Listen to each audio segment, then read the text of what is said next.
try to stay put today. It is not my nature, but I play by the rules. I think.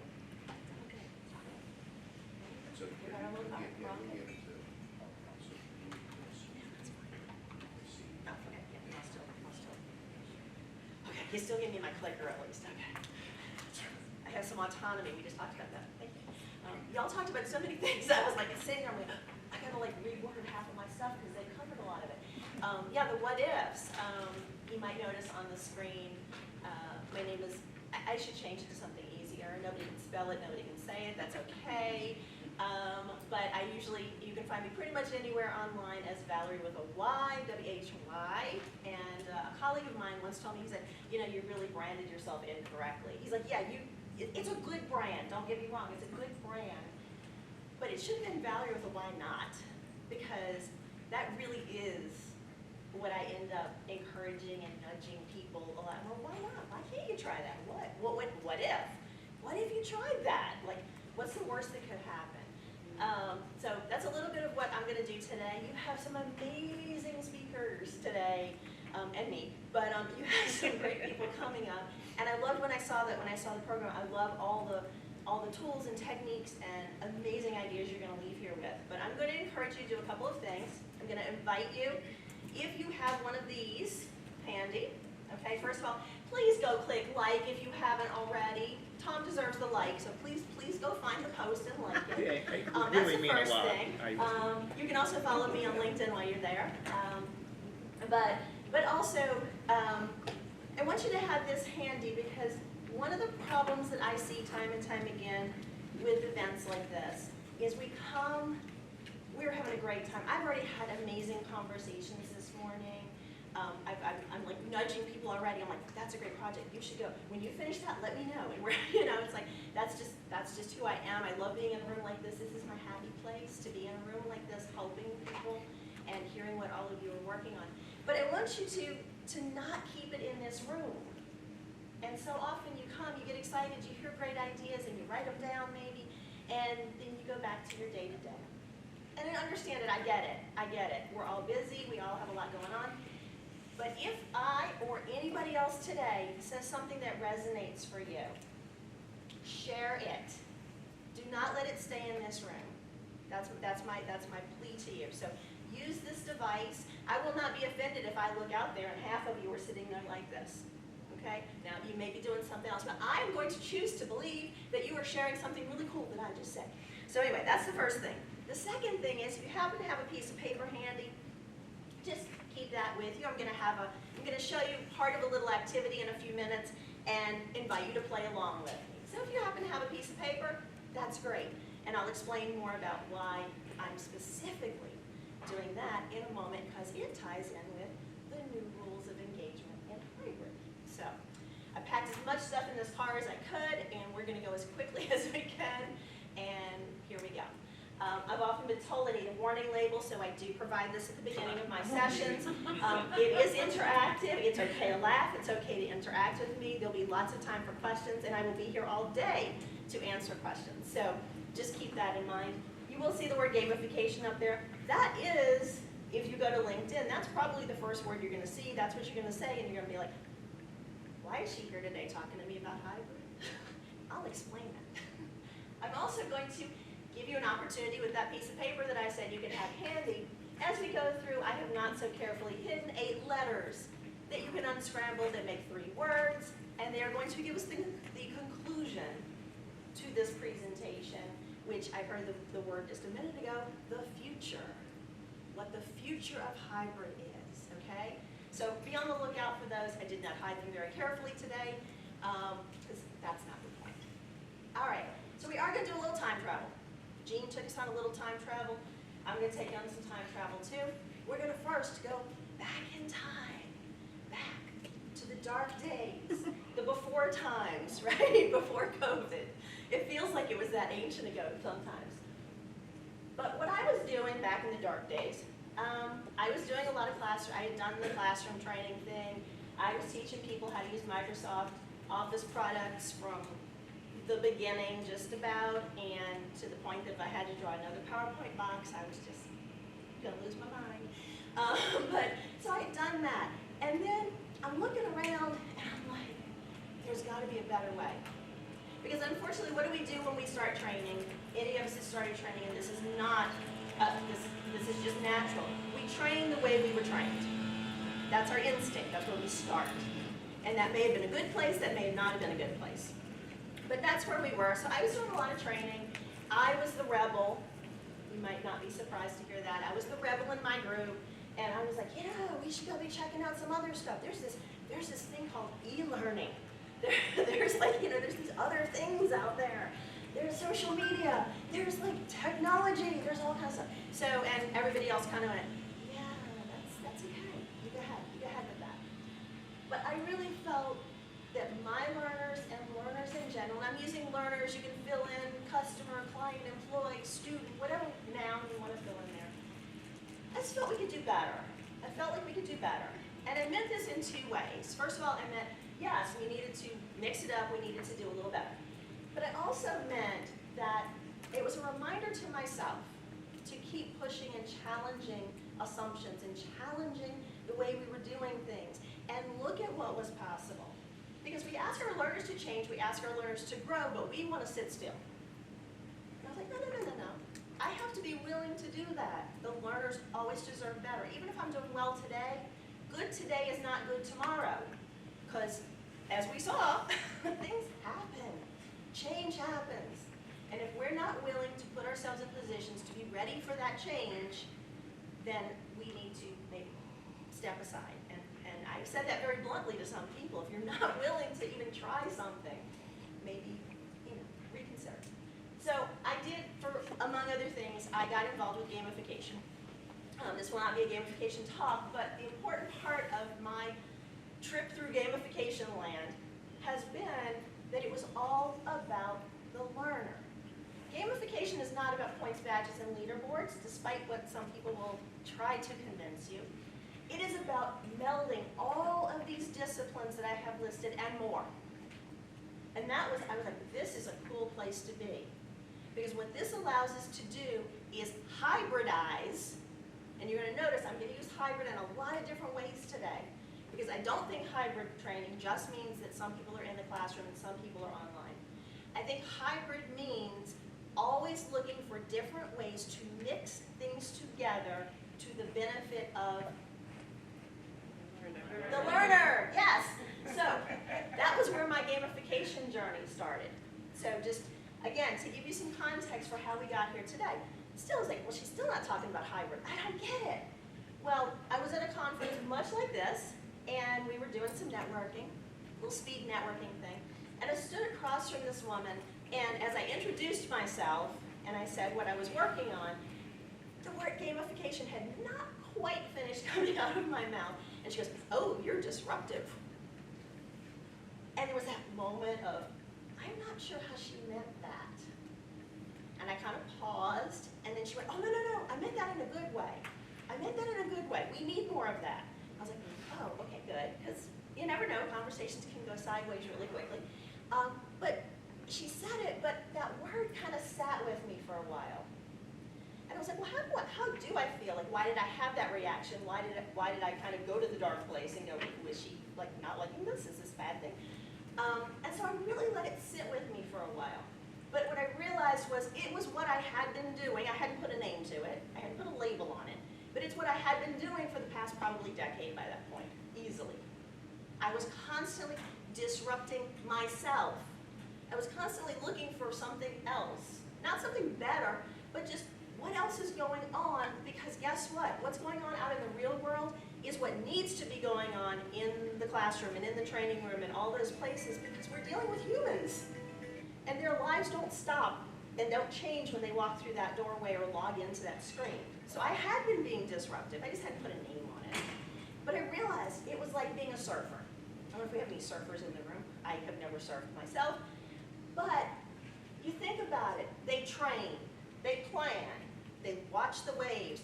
They look. They figure out the terrain. They go out and they try things. And sometimes it works and sometimes it doesn't. They still get dunked. They still have some really bad moments on those waves.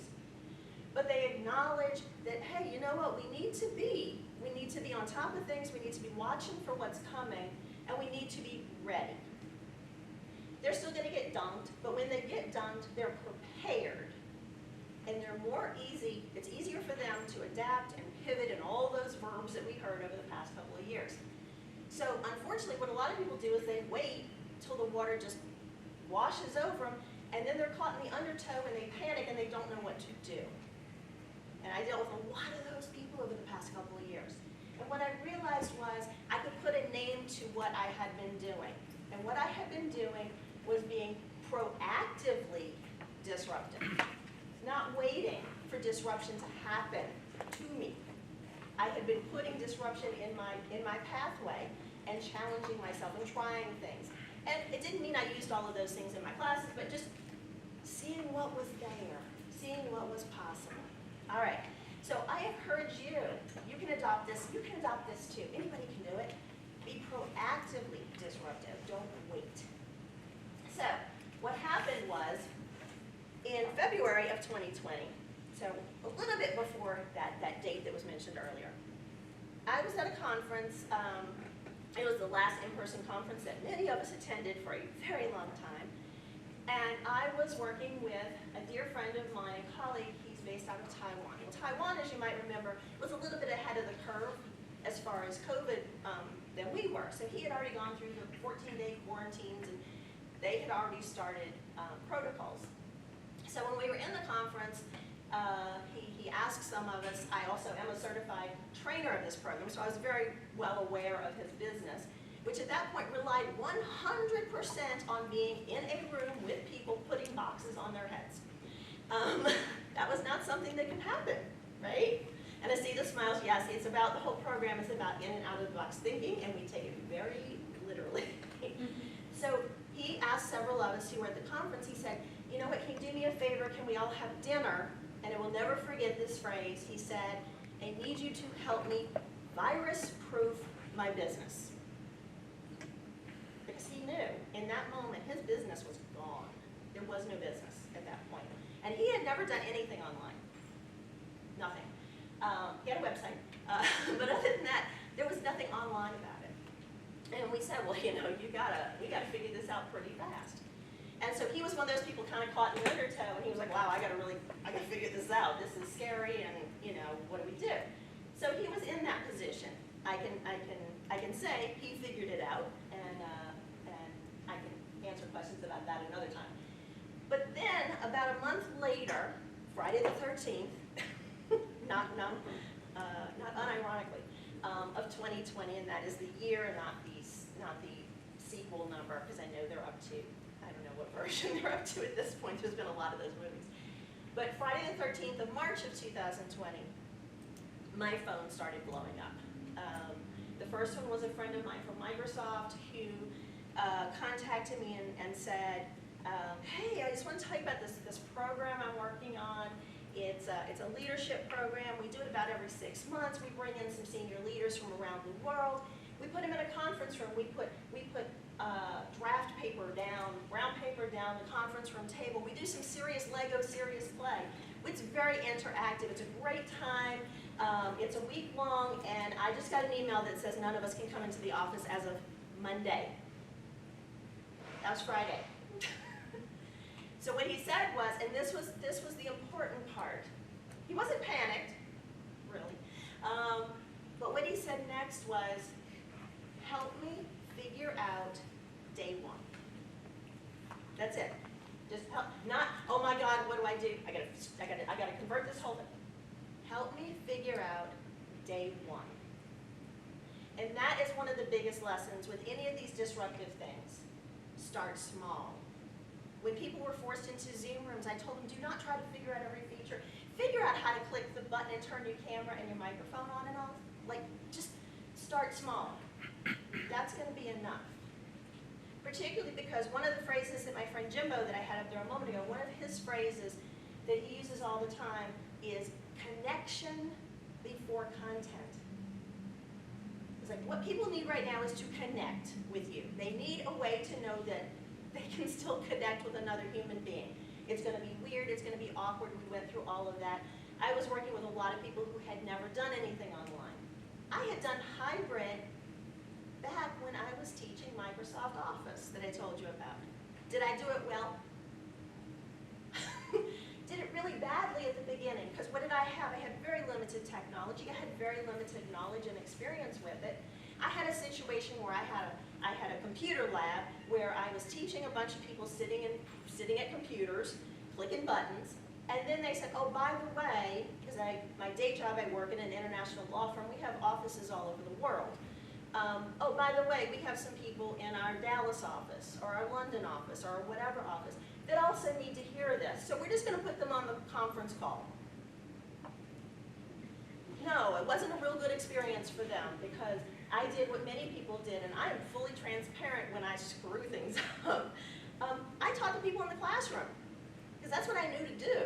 I'm like, they're on the phone, what do you want me to do with that? But we didn't have the same technologies. And then later we had a camera. We did oh, okay, they can see me.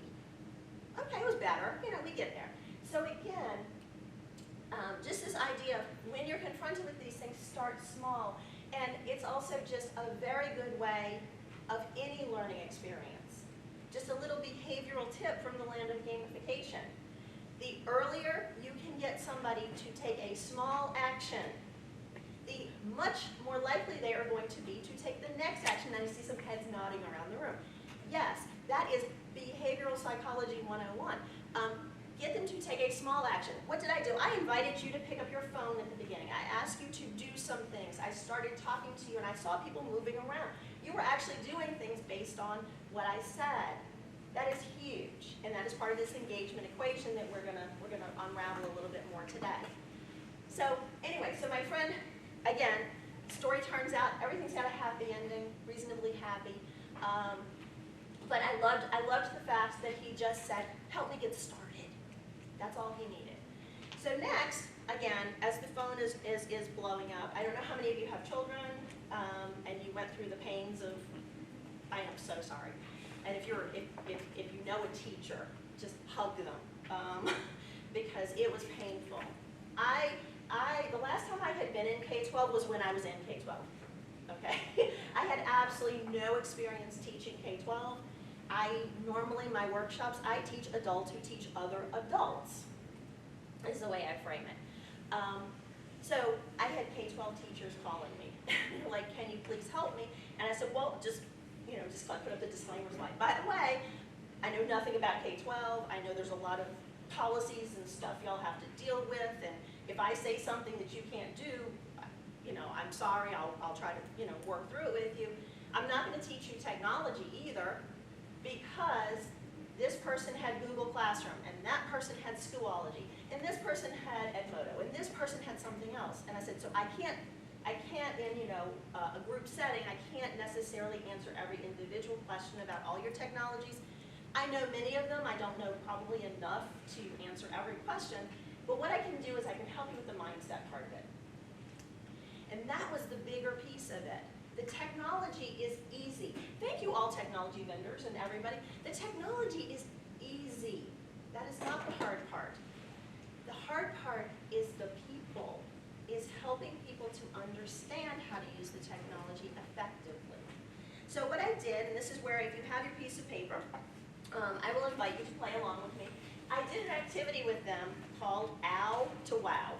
And this started out, it was very intentional that it was to help them get into the online space, but I was also prepping them because I knew some of them were already in hybrid spaces, or were going to be in hybrid spaces, or thought they were going to be, because we thought it was going to be a few weeks, and yeah, we're going to come back from break and all that stuff. So we did this exercise, and we're not going to go through the whole thing in the interest of time, but the idea was that we were going to go through and we were going to compare classroom to online, because they knew classroom. So we took a piece of paper, like this one, and I asked them, just fold it down the middle, the long way, okay? So we folded it, and there you go, okay? And then we folded it in thirds, like a letter, if anybody's, I don't know, that's a bad analogy. I need a better analogy. Nobody writes letters anymore. But we folded it into thirds to make a letter. So it made a littler, sort of a littler space.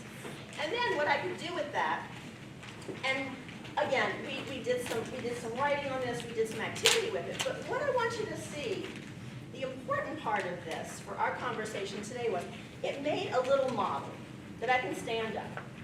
It stands up all by itself. I open it up and it made a little model. And this was a physical representation of what they were dealing with. So we had some conversation about, okay, when you were in the classroom, what was really easy, what was really hard, right? Ow, the stuff we didn't like, the stuff that was hard. Wow, what were the activities that really worked well for you in that space? And we really just kind of deconstructed it. We just kind of let them get it out, because there was panic. You got to calm somebody down, and telling somebody to calm down has never calmed anybody down. So we went through this, and then we turned it around and we said, okay, over here, what about online? What about if somebody's beaming in or I'm beaming in? Okay, let's talk about that. And we had the same discussion, and they built this little artifact. So by the end of the activity, they had a personalized little artifact that helped them think through what their challenges were, what opportunities they might have, and all of that stuff. So we physically walked through it. And then, of course, at the end, here's the fun part. If I open that up, there's my hybrid world. Because now I've got a little bit of all of it. So we started to map out this thing for them, and you could just see them kind of relax when they realized, and this was the big takeaway, that when they were in the classroom, everybody was in a physical space. And when everybody was at home, they were still in physical spaces. And that was the piece that a lot of people were missing. They thought that they were stuck in a screen and they could only look at the screen and they could only do what was on the screen, and they got very stuck with that idea. So if you're working with anybody who's never done online learning before, that is something I encourage you to share with them. That remind them that they are in a physical space. They can get up, they can move, they can have the people do things. And that's the beauty of this activity, and the reason I shared it with you today. What is this activity like for somebody in the room versus somebody who is at home doing the activity virtually? It is exactly the same. And this is one of the really golden spots when you start doing hybrid, is figuring out how to re-envision things that you normally do. And that's where it gets tricky, but it also gets really fun to figure that out.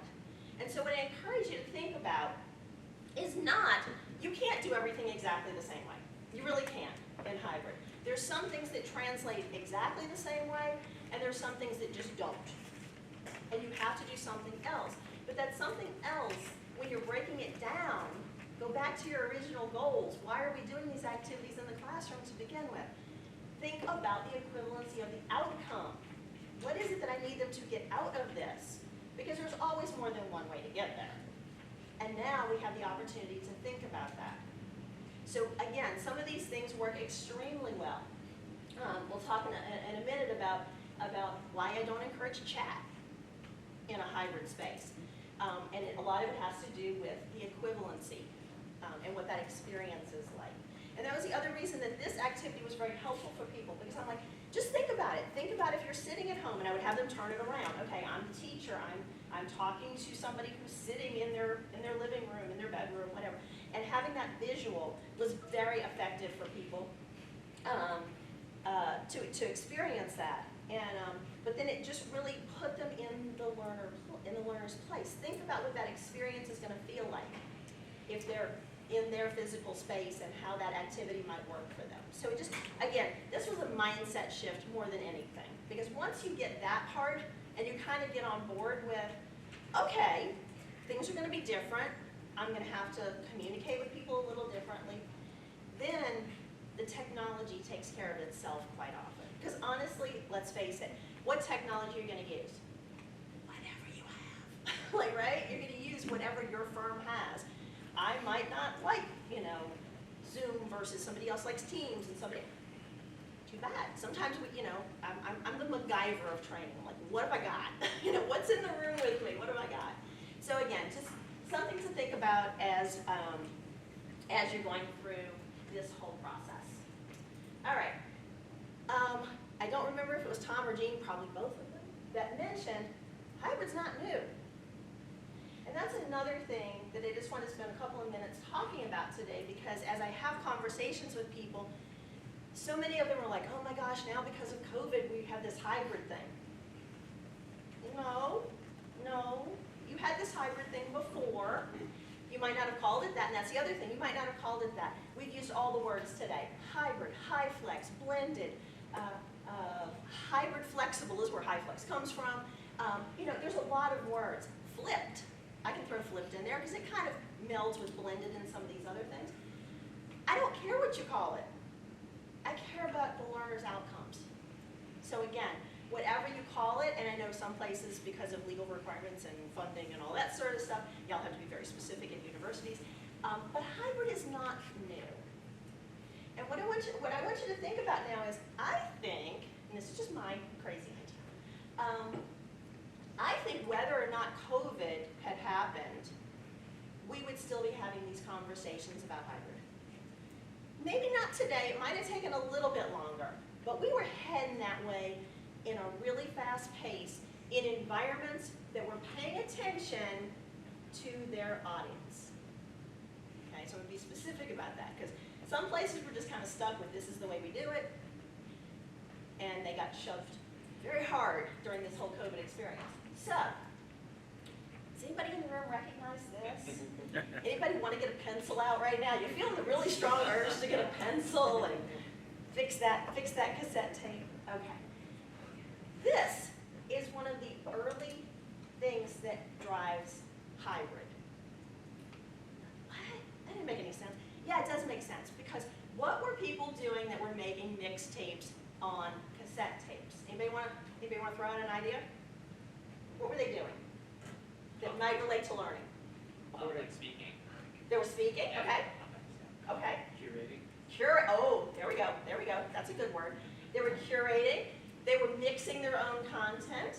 They were producing their own content, right? They were not being passive consumers of the entertainment.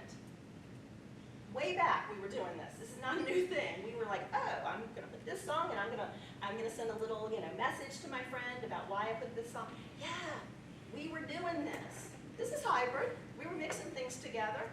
We were mixing content together. Curating is the word. We were, especially with entertainment, we have a long history of curating, repurposing, reproducing, fill in all of those wonderful verbs. We've been doing that in entertainment. We hadn't really been looking at it that way on the educational side, but we were doing it. So yeah, we had a little bit of that going on. Then we had things like, if anybody remembers the show Psych, it was on the USA Network. They actually had an online game. They did 2 different versions of this. The first was called the #Killer, and people got to log in. You got to participate. And again, this is the word. People were moving in their entertainment space. They were moving from passive consumers to participants in the experiences. We stopped being passive. This is why video games now outrank movies and all that other stuff in terms of dollars and all that. Because you're participating. A video game doesn't play itself. Right? No player, no game. People wanted to participate. And in things like this, they had communities. People got to chat with one another. People got to know one another. They had Twitter feeds. They had all kind of stuff. And so these kind of things, same idea. Same idea. We were already getting people into this participative thing because they were paying attention to what people wanted. We still had people sitting in classrooms listening to lectures. But they knew people wanted to participate. And again, it goes on and on and on. More recently, Netflix, and more recent, for my younger crew, Bandersnatch, right? Multiple endings, you didn't really have control, but you had the perception of having control over the outcome. So all of these things, same thing. The idea was that you were going to be participating, and so they were taking advantage of that idea. The last one I'll give you. This one's probably a little more obscure, and if anybody in the room has ever heard of this one, I'll be surprised. But there is a platform called Topia.io. Has anybody heard of it? No. All right, great. Topia.io started during the pandemic. This company was founded during the pandemic. exponential growth, as you might not be surprised. And it was created for the sole purpose of allowing people who could not go to Burning Man to have a place to meet online. Okay, so our running joke is they probably were high while they were coding, but I don't know that for that. They're very nice, they're very nice people. But this is a platform that I discovered during the pandemic, and it's really interesting, and I'm hoping somebody will do some research around it actually, because what it is it's spatial chat. It's spatial chat, so you go in, you have a little avatar that moves around. I say it's what would happen if you married a video game in Zoom. So you get to walk around and participate. It is fully customizable by you. You can create whatever you want to. They have all these, they have some artwork, they have a ton of artwork. They have a marketplace where you can purchase artwork from other designers in the space. They have NFTs. They have all sorts of, it is what you would expect for something that was just developed in the past couple of years. Happy to talk to people more about this later, but I mention it now because the beauty of this was people built this because they wanted to come together in an organic environment, not Zoom windows. So I'm not saying this is the answer to everything, but what I'm saying is I love the fact that there were people out there who were just looking and creating these new things to meet the needs. And so that's what we, as educators, right? We're supposed to be meeting the needs of the institution, the organization, and of our people. It always comes back to that. So anyway, just a cool little example there. There's other very similar ones, but this one I always feature just because. Oh, did I mention it's free? Okay. That word usually gets people's attention. There is a paid version if you want better connectivity and security and things like that. But anyway, the last thing on this part of hybrid is not new. Feel like I need to make some sort of generational comment or something. I don't know. I'm not generalizing any group because honestly, with technology, those generational differences don't matter. There's people 80 years old who are playing video games and they're on Twitch and they're doing their thing and whatever. And I have friends and family who are teens who can't stand social media. Like, we can't generalize. But in books like this, what I liked about it was she's a marketer, she did a lot of research. She happened to be studying Gen Z in this one. But what I loved was this idea of we really do have to pay attention, not to the generation, but to how people are interacting with content. And again, back to this idea of we act like, oh, training lives in this magical little space over here. And when we put them in training, I always hated that phrase, send them to training. It was like being sent to your room, right? It was punishment.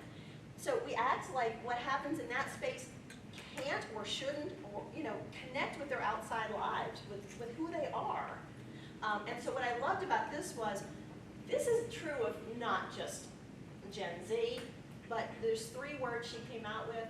You need something that sparks people's attention, and if you get that initial engagement, they will dive deep, very deep into content.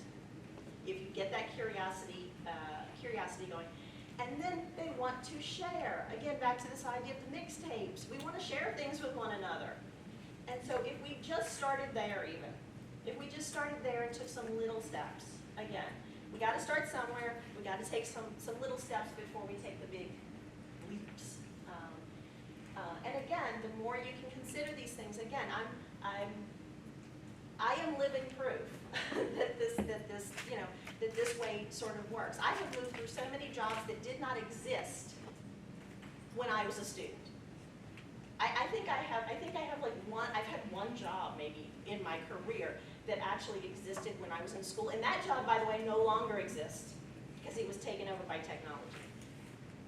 So that's just, I'm the poster child of doing this. It really does work. So in this last piece, because I want to leave time if there's questions or whatever, I see lots of smiles and nods, and I hope that means you have things you want to share back with the group. Okay, everybody knows what movie this is all together? The Princess Bride, exactly. One of the most used memes probably. But I started using this in the past couple of years because I wanted to have this conversation about what words mean. And that words can mean very different things to different people, and you can both be right. That's a crazy concept, right? We're like, because that's not how he means it in the movie, obviously. But I think there's a lot of places where we say something. I was having a conversation before we started today about what does instructional designer mean? Okay, there's probably 27 different definitions in this room alone, and you're right, because your context, your situation, that's what it means. Same thing with learner engagement. The reason people, before they talked to me about hybrid, and again, when people started calling me, I left that part out, but the reason people started calling me was they went, don't you know something about that distance stuff? And that's kind of how they would phrase it. Don't you know something about it? And I was like, why, yes I do. Because I am also on the board at the U.S. Distance Learning Association, so they knew I kind of did that stuff. But in both of those conversations, this is why they were really calling me.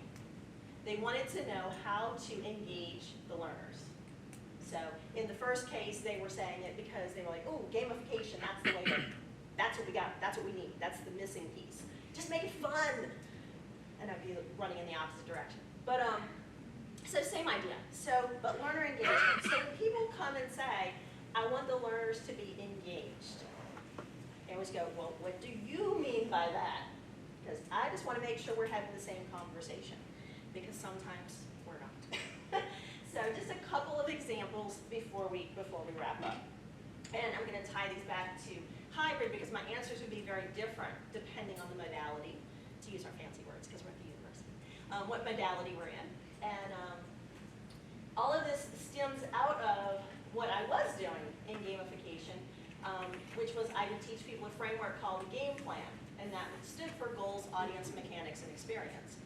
And what I would always tell people is we have to be clear about our goals and who we're helping. We have to focus on the goals and the audience first, because if I take those two lines off, I'm left with the M and the E, and that means you're designing for who? Yourself. You're designing for me, right? So we don't want to be doing that. So the same rules apply to any learning experience. We wanted to have a clear answer as to what the goals were, and part of that was, what do you mean by learner engagement, and how does that apply to your audience? So I would help them. I would start by breaking it down into these 4 pieces. I'm like, and this is not the only way to break this up. There's lots of ways you could tackle this, but this is just, I think, a nice way to start the conversation. So which of these 4 types of learner engagement do you want to talk about? And it's not going to be all or nothing. There's going to be bits and pieces of all of them. But if we get a little more granular and we dive a little deeper into these words and what we mean by hybrid, are we just talking about the delivery method? Or are we really talking about how are we going to put things together and how are we going to mix and match and make this a better experience? So I got people thinking about the 4 different types here. So cognitive, the first one. It's pretty obvious. If we're doing learning, we want them to learn something. We want them to be thinking about it, having some critical thinking going on.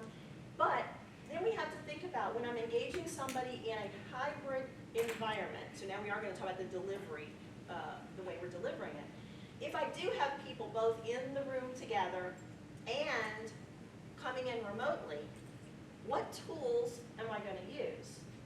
Now, I had you do things earlier. Raise your hand. We can do that in person or remotely pretty well through all of the various, whether you're using Zoom, WebEx, Teams, whatever.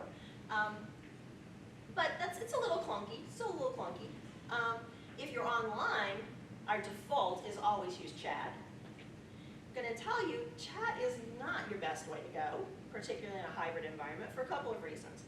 One is, now I either have to opt for everybody sitting in the room has to be tagged to a computer as well, so that they can participate in the chat, or their phone, which is harder to be paying attention and doing other things. That's a lot. And chat in general, this is again a whole separate conversation we could be having, but chat is very difficult depending on your audience. If you have any learners who are neurodiverse, if you have learners who are, English is not their first language, and they need more time to process written text, chat is very overwhelming and very difficult. So now when you put it in oh, by the way, now you're all at home and you're not used to doing that, and now I'm going to add these other layers of cognitive load on top of it, that can be challenging. So in many cases, I would suggest you opt for something like a polling tool. I use things like Mentimeter. I like a third-party product in part because like today, I work with people where I'm not always on my own equipment. I may not have the rights to set up the polls ahead of time, so it's much easier. Tools like that also just have a very low barrier for entry. I can just say, pick up your phone, scan this code, and you're in, and we're good to go. It makes it a little easier.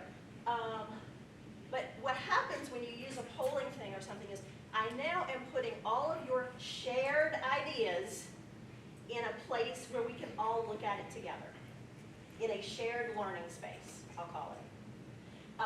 So just something to think about. I'm not saying that's the only answer, but, just something to consider as you're rethinking your activities. So I'm not saying don't use chat, I'm not saying don't use the other things. I'm just saying we need to be mindful about what the impact, again, go back to our little model, what would be the impact of the experience for somebody if they're here, there, or wherever, all right? So that's the first one. We have to think about the cognitive engagement. And again, we could have done the whole session on any one of these, but I want to hear the other speakers. So we're going to move along. So behavioral. Again, getting them to do things, the behavioral engagement. That goes to, are they following the instructions, or they, those kind of things. But beyond that, learning through doing, participating. We saw through those entertainment examples, people like to participate. They like to participate in different ways. So we can't assume that everybody likes to do it exactly the same way. But the doing, and again, making things, having them create something. A friend of mine who actually works with TechSmith, Matt Pierce will be here later, she wrote one of the courses for them about job aids. And she talks about everybody creates their own job aids. If you've ever been in an office and you walk around, right, you got the Post-it, you got the sticky notes, you've got the little, or somebody's got their little file over here. Everybody's got their own system. Everybody has their own type of job aids that they create for themselves. Our job is to help them create better ones. So, because they're gonna always need to create them. No matter how good our training is, they're gonna need to create them. But we can help them create better ones. And so this whole idea of what can you have them doing, and how can that roll into the whole engagement factor. And again, it also, when you're talking about a hybrid environment, quite often, if I have people doing an activity, whether it's a worksheet, whether it's making something, whether it's go find something that represents your feeling about X, whatever it is, having them go and do something really just engages them, brings them into the experience, and immerses them a little bit more, even if they're not physically there. And it is a similar experience for them. I mean, it's not exactly the same, obviously. If I'm here in the room and I'm working on something, I can turn to you and I can go, we can kind of have that little side conversation. It's not exactly, but it's much closer than a lot of other things that we can choose to do. So think about activities that that you can have that work well. And many companies, you plan ahead, hopefully, and they might send the workbook, or they send, I saw one course, they sent everybody little flags, different color flags, and they got to hold up the flags based on like answering certain things, if they understood, if they were confused, if they wanted, they had a little system. They had like a little system built into it. But they had to send those things ahead of time so that everybody had the same resources, and it wasn't like, oh, well, you're at home, so too bad, you don't get to play, right? So sometimes it does, again, take a little more effort on our part to get things ready for people. All right, the social piece, social engagement. We've talked a couple of times today about the fact that learning is social. People want to learn from one another. That is how we learn from one another. So thinking about that in a hybrid environment. And this one can be very tricky. If your hybrid environment involves something like some e-learning as part of a blended sort of thing, my question has always been to people, and I'm not against e-learning, but my question has always been to people, how do you handle the social part? And the answer I get back from the e-learning designers, and I love you all, the answer I get is, well, if it was designed properly, they wouldn't have any questions. Yeah, that wasn't my question. My question was, what if you got them so excited about the content that they wanted to talk to somebody about it? Where do they go? Do you help them? Do you facilitate those conversations? So this part of the social thing. So sometimes when we're doing hybrid, yes, we have to decouple things, and maybe there has to be a separate discussion area, or maybe we pop over to Topia, or we pop somewhere where we can all be in a shared space. There's options, okay? So it doesn't have to be all one way or the other, and it certainly doesn't have to be just chat or whatever discussion board we've gotten used to. Come on, we can do this. We can forge on and do a little more. All right, and then the last part of engagement in general, whether you're hybrid or not, these apply to all situations, is obviously the emotional. And if you can get to the emotional engagement level with people, that's what sticks. That's what makes learning sticky. That's what makes it memorable. That's when they want to go and share it with other people and tell people about their experience. And the best way to do that is through story. And Tom and Jean started with stories, and stories are the language of the brain. No parent in this room or anywhere on the planet has ever read their child a book of bedtime facts. Okay? Bedtime stories. It's how we communicate as a species.